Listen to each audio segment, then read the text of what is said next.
Geico presents Our Town, Season 4, a 30-minute podcast produced by Best Bark Communications, a small but fierce client-centered marketing company powered by decades of experience and well-established business networks. Geico, 15 minutes can save you 15% or more on car insurance. Now, here's your host, Andy Ockershausen. This is Andy Ockershausen. This is Our Town. And I have a great pleasure to talk to the great Tom Quinn today. For those of you who don't know, he is a man, the first one started with the Air Marshals. Tom Quinn led that effort to put air marshals on airplanes. Is that right, Tom? That's right, Andy. I came back into government to stand up the Federal Air Marshals Service as a federal law enforcement organization based on the National Transportation Security Act that was passed after 9/11. And so you had to start from scratch to hire people to provide protection on American aircraft.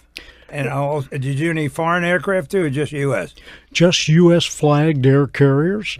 And there was a small Federal Air Marshal contingent they were security officers in the FAA. Very small number. On 9/11, there were 33, and that's all. In the whole flying industry, 33 marshals. 33. And the mandate was to create a Federal Air Marshal Service of several thousand to provide a deterrent on U.S. flagged air carriers, both domestically and internationally. It still is a robust organization today. How many marshals would there be today? Well, the number's classified, but suffice it to say there are several thousand in operating from field offices that we created all over the country. And their mission is essentially to promote confidence in federal aviation through the deployment of federal air marshals to detect, deter, and defeat hostile acts on aircraft, airspace, and airports. It must be one of the more successful ventures ever attempted by the federal government, because maybe I'm wrong, but I don't recall any hijacking since these marshals have been in place.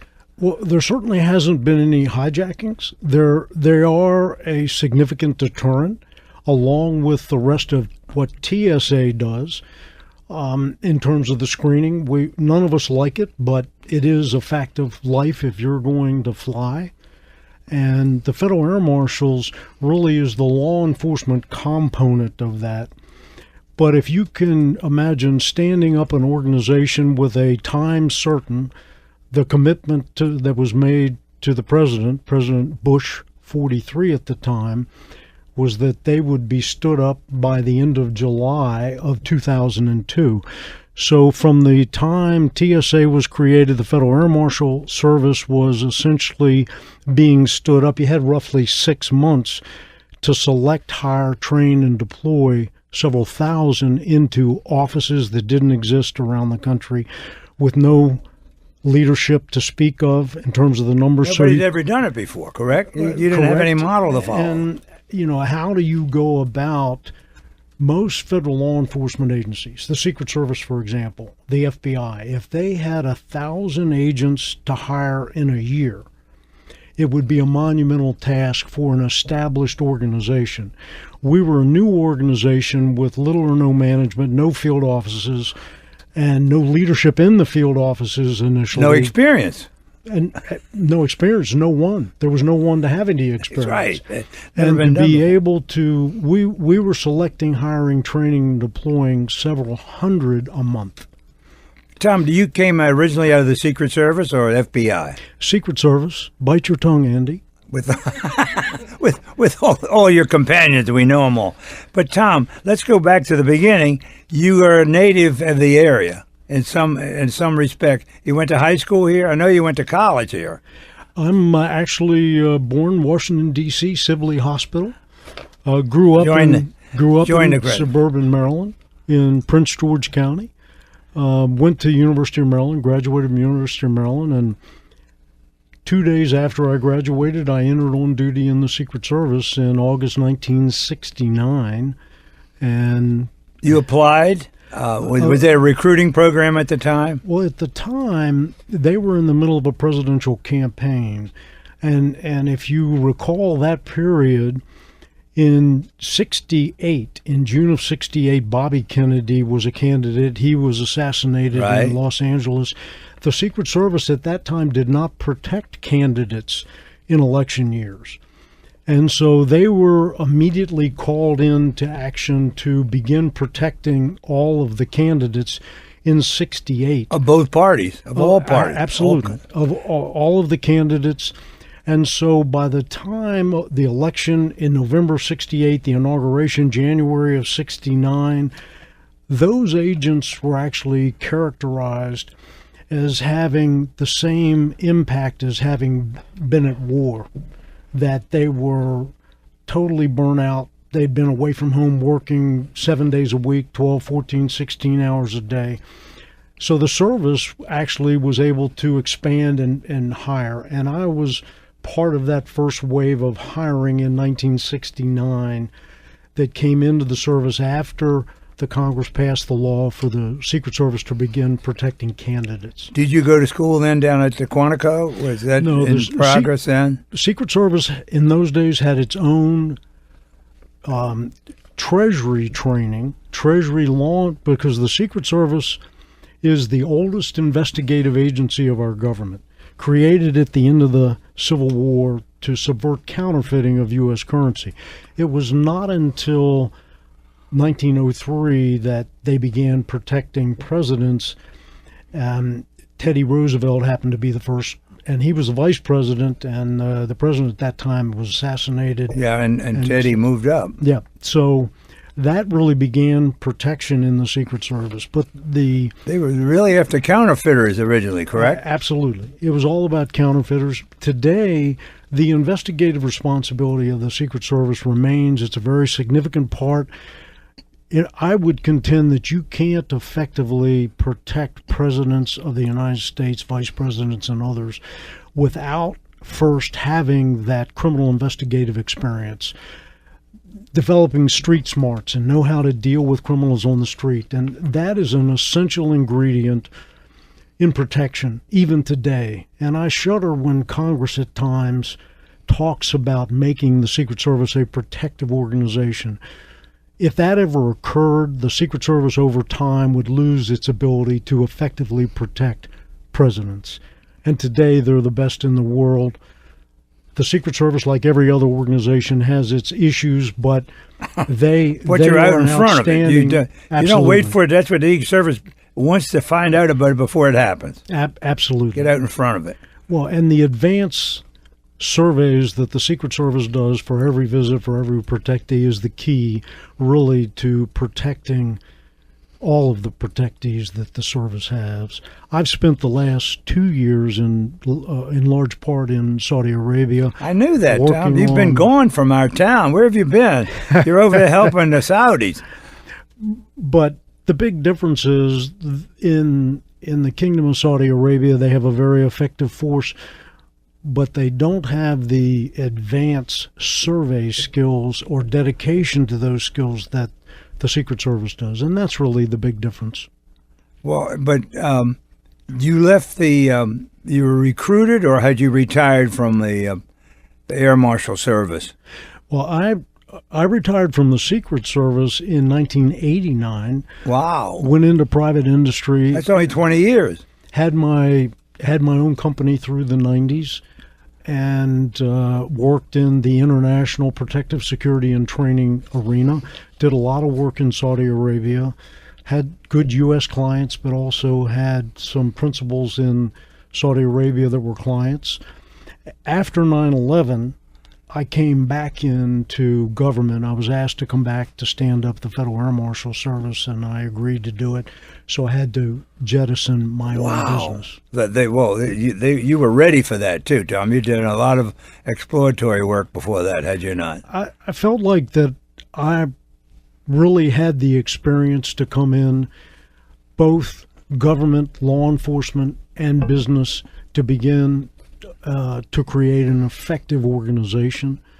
Still had a lot of close friends in law enforcement, And in fact, right after 9/11, I actually went back to the Secret Service for 3 months. The director of the Secret Service on 9/11 was Brian Stafford, close personal friend. We had worked together in the Secret Service. I know Brian. So Brian and Carpenter, all those were the same class, right? Same group. Yeah, pretty much, yes. And Al Berry. Absolutely. Famous names. He'd love to hear that, wouldn't he? Well, so I came back into the Secret Service as a contractor to participate in a commission, internal commission, that the Director Stafford set up. And I worked on that when TSA and the Federal Air Marshals Service, the law creating them was passed. John McGall was the first administrator, and John was a contemporary of mine in the Secret Service. He had been former director of the Secret Service, and he reached out to a number of his former colleagues, asked us to come in and help him. Well, you guys had a lot of experience to bring to the table. But actually starting up a new thing with the Air Marshal, to me, is a prodigious accomplishment, because you saved America from embarrassment. I mean, we didn't have any more hijacking. Well, I don't even recall any real serious problem, because people who got on airplanes were very thankful that somebody on that airplane was an Air Marshal. That to me, was very comforting. Well, and the fact of the matter is that with the number of flights every day in the U.S. and internationally on U.S. flagged air carriers, I mean, it's roughly 28,000 a day in the U.S.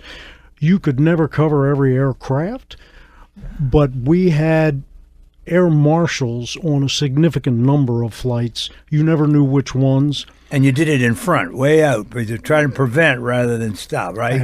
Absolutely. It's meant to be a deterrent. Right. Where you never know exactly what flight they're going to be on. And it's never a single air marshal. It's always a team. Well, speaking of team, you're the captain of the team, and Tom Quinn was so delighted that you're on Our Town. We're going to take a break here now, and then I'm going to talk to you about your career, not in the service. This is Andy Ockershow, and this is Our Town. Technology Truths, brought to you by Geico. Technology Truths. Truth. You have 14 login passwords, and you can't remember any of them. Doug 1. Doug 2. Doug is awesome. Doug is awesome 1, 2, 3.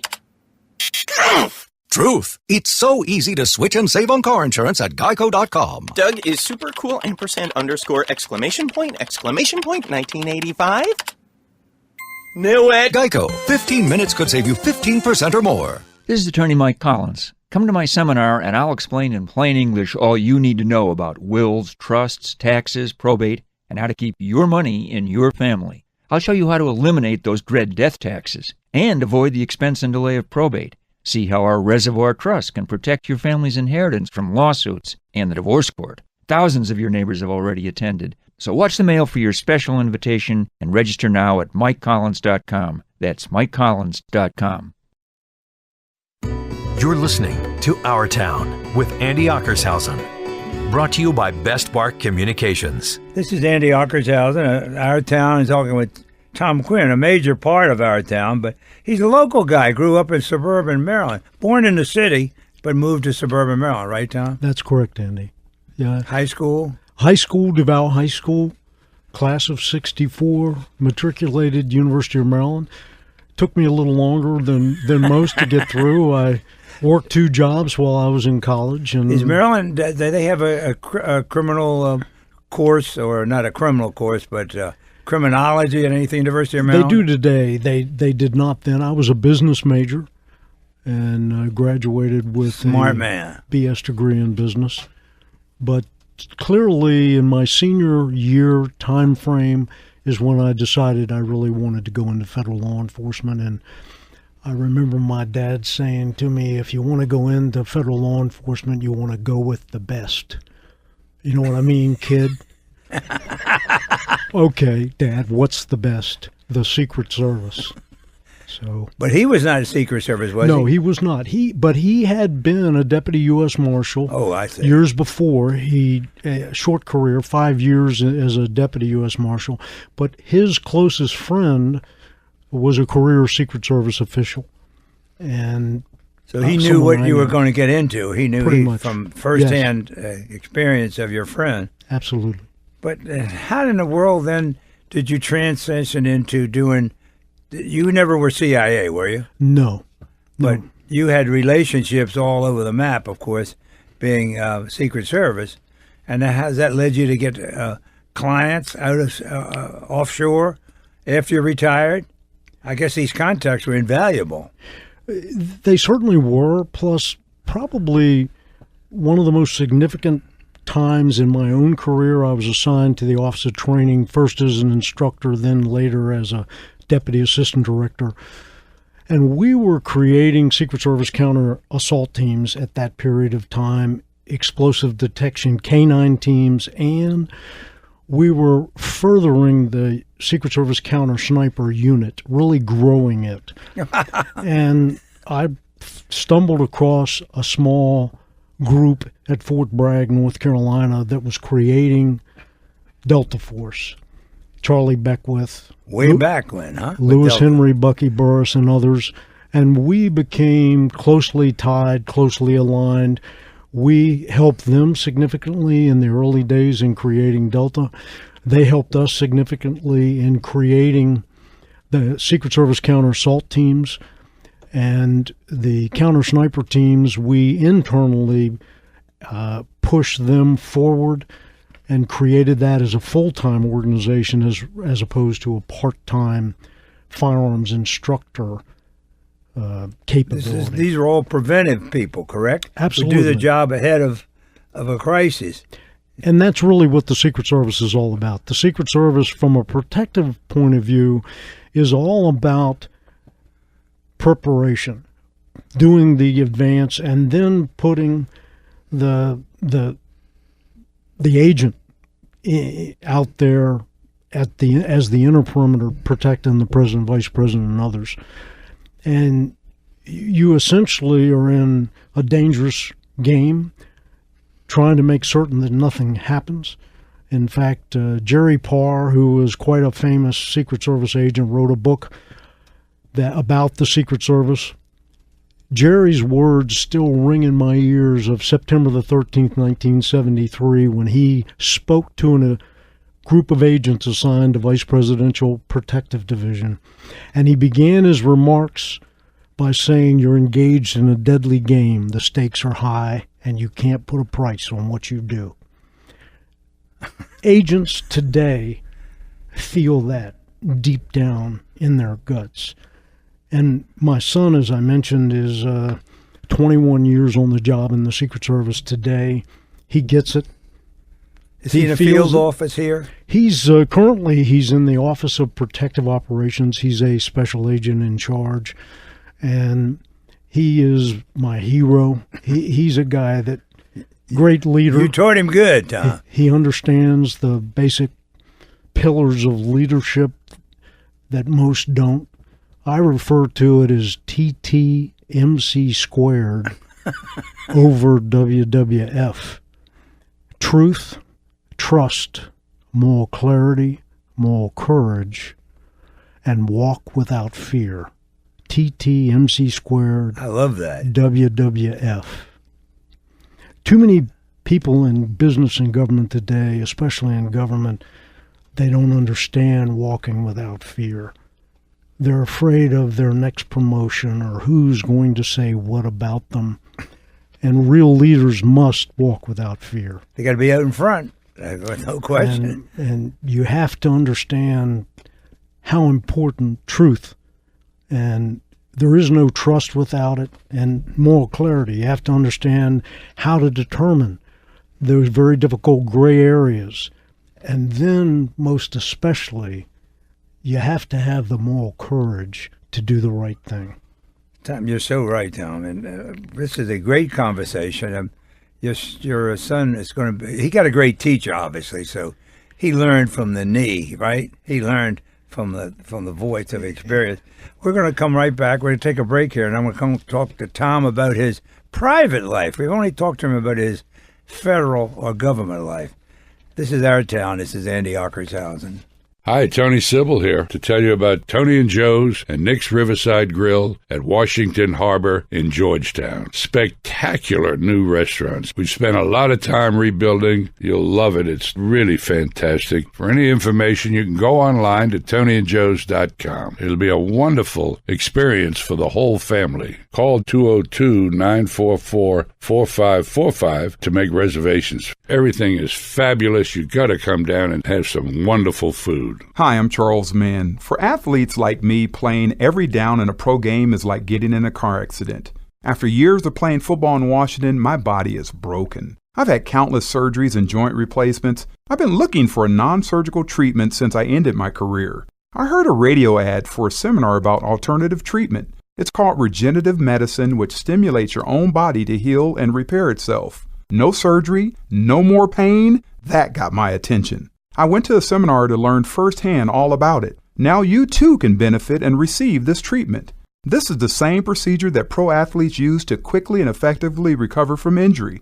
If you're looking to eliminate your pain and arthritis, or if you thought surgery was your only option, take the first step like I did. Call 410-787-7250. Register for the next seminar and learn more about this breakthrough procedure. Seating is limited. Register now by calling 410-787-7250 and start living life again.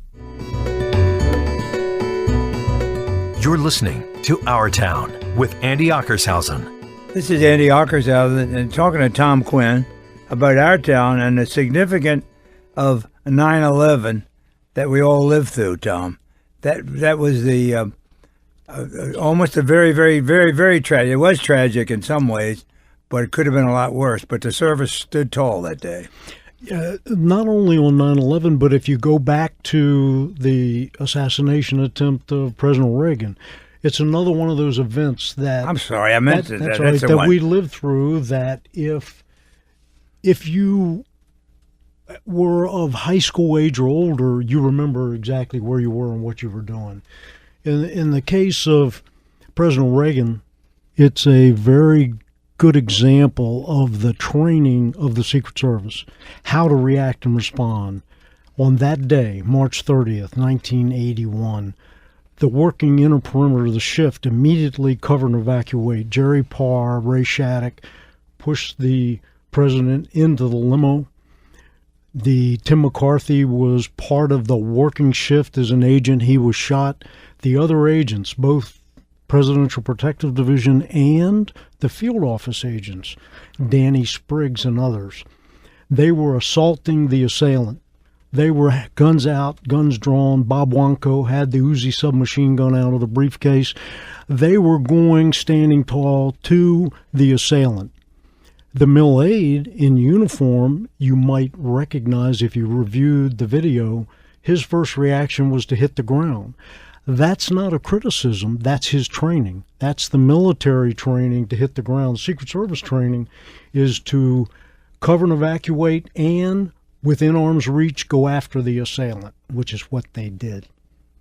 And it paid off with the Parr pushing him in, saved Ronald Reagan's life, got him to the house, said, don't go to the White House, let's go to George Washington. He knew our town. He knew how close that was. Absolutely. And the key there was Jerry had been through, as all agents do, the Secret Service emergency medical training. The service calls it 10-minute medicine. Jerry originally had told the driver, go to the White House because that's the safest place. He stood the president up in the back seat, sat him up, went over him, and he noticed a trickle of blood out of his mouth, of ruby-rich blood. So he knew, internal even though bleeding. He couldn't find the wound, he knew that he had a wound to his lung, and that was oxygenated blood. Immediately told the driver, go to GW. And they called in, and GW was waiting for him. Absolutely. Rolled him right in. Tom, you've had such a wonderful, wonderful life and a great career, which is certainly not over. But one of the things that has always impressed me about you, Tom Quinn, is that you spend a lot of time on your motorbike. And you're riding with some dear friends of mine like Jim Van and the best Pete Wysocki. You guys rode some places, didn't you?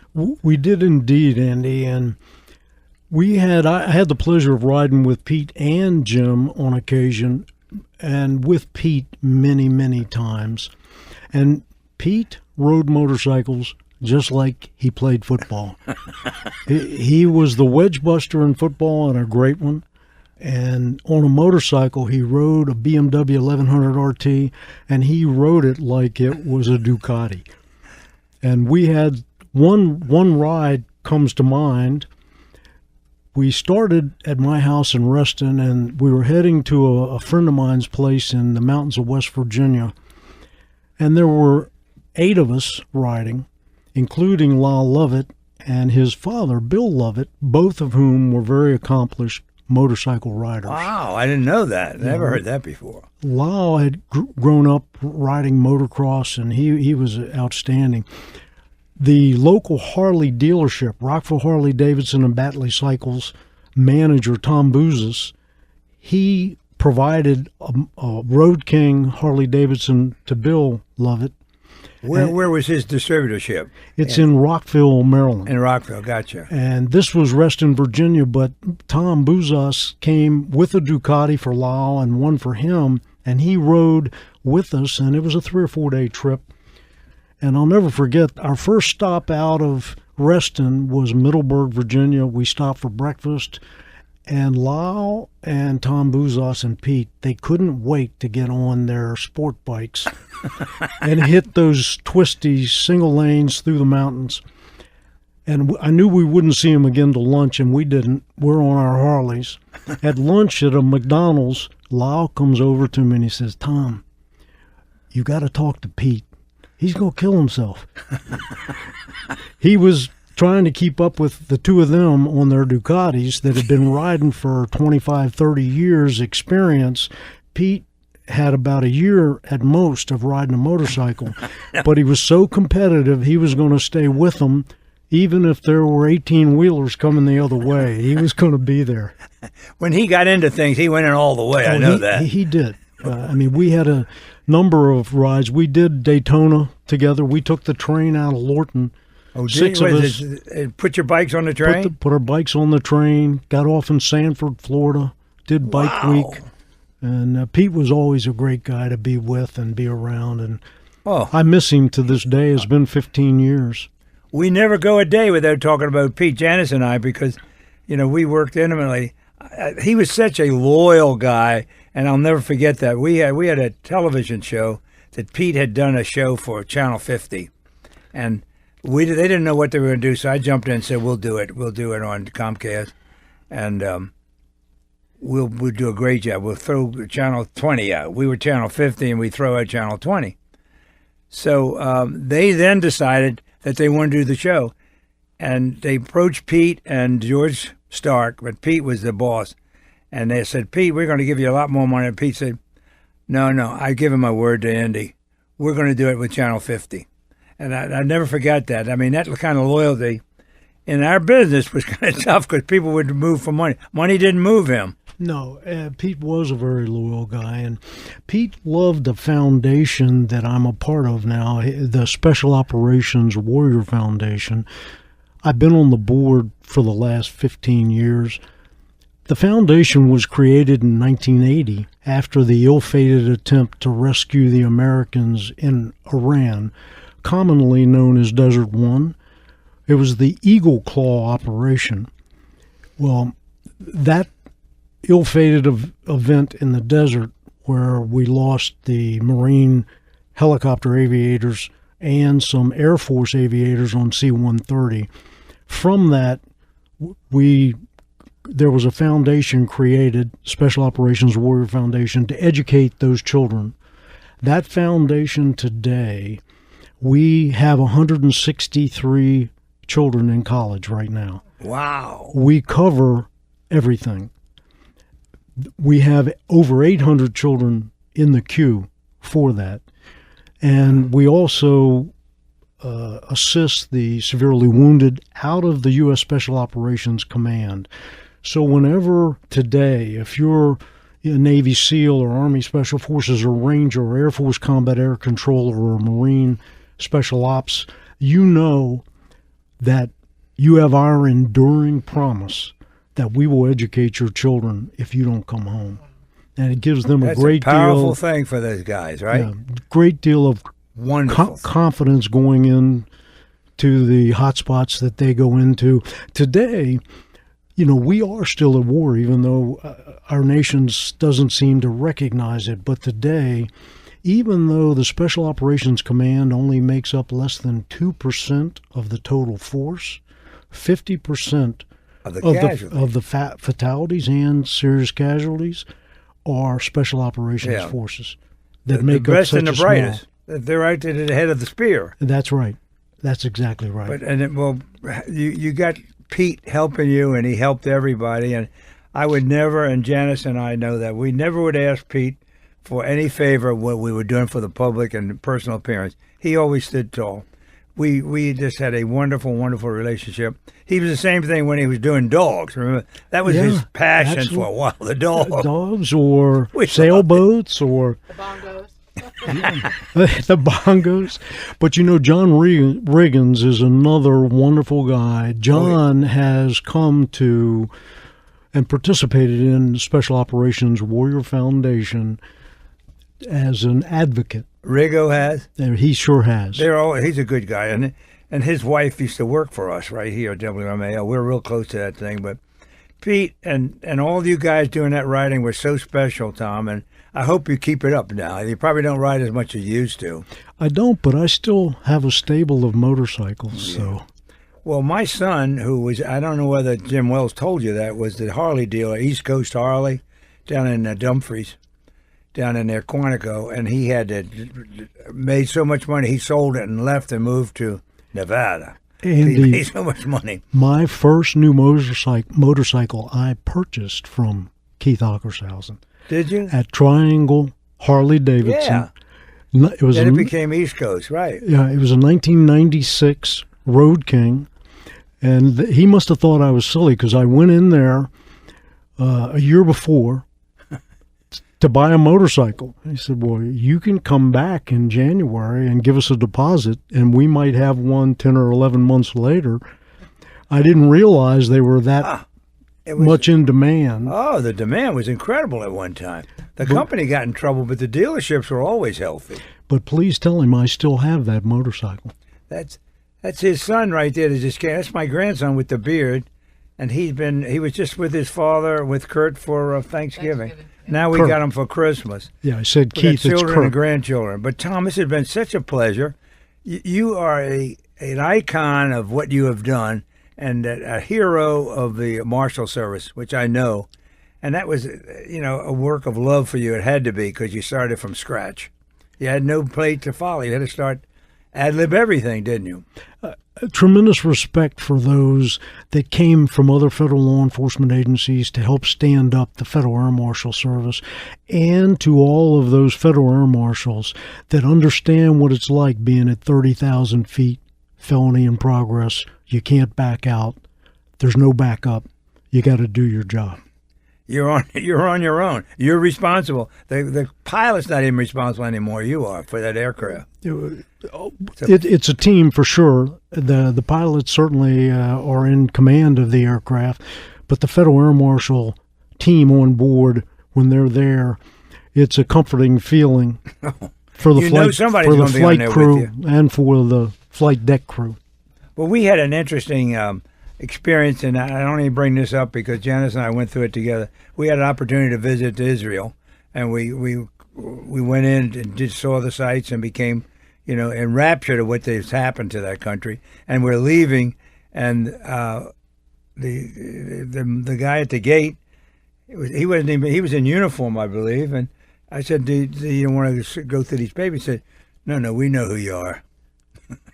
I felt very good about that. No, the Israelis are very good. They've had reason to be through the years. Absolutely. They have very reason to be. Yeah, very good security, very good, well-trained air marshals. And a lot of what they do, we certainly adopted. But the thing for Americans to understand is the Israelis have a very small number of airports. Correct. Very small passenger base. In the U.S., you have approximately 430 airports, 28,000 or more flights a day domestically. It's a monumental task. Oh, absolutely. Almost impossible task. But again, the proof of the pudding is that it hasn't happened. There's been no hijacking since those days. And I think that is a powerful tribute to the Air Marshals Service and to the TSA, to everybody. It's a team effort. It's not just the guys in the air, it's the ones on the ground that help. Thank you, Andy. Prevent it certainly is. Tom Quinn, you're amazing, and I hope you have a wonderful, wonderful ride the rest of your life. Missing Pete is not easy. As you talk about it, Janice and I talk about him every day for so many reasons. And we were very close and spent some time with him right before he died, and there'll never be another. A great shout out to Bannon, his son, and his family, and to Gretchen Thompson, who took such great care of Pete. She was wonderful, wasn't she? Oh, my God. Yes. You know, we went through that, didn't we, Janny O? Tom Quinn, thank you so much for being our guest on Our Town, because even though you live all over the world, you're still part of our town. Absolutely. And thank you so much. Washington, D.C. We've been waiting for you for 2 years. I'm glad that you brought all your tales back with you, because we need you. Tom Quinn, thank you very much. Andy, thank you, and thank Janice. You've been listening to Our Town Season 4, presented by Geico, our hometown favorite, with your host, Andy Ockershausen. New Our Town episodes are released each Tuesday and Thursday. Drop us a line with your comments or suggestions. See us on Facebook or visit our website at OurTownDC.com. Our special thanks to Ken Hunter, our technical director, and WMAL Radio in Washington, D.C. And thanks to Geico. 15 minutes can save you 15% or more on car insurance.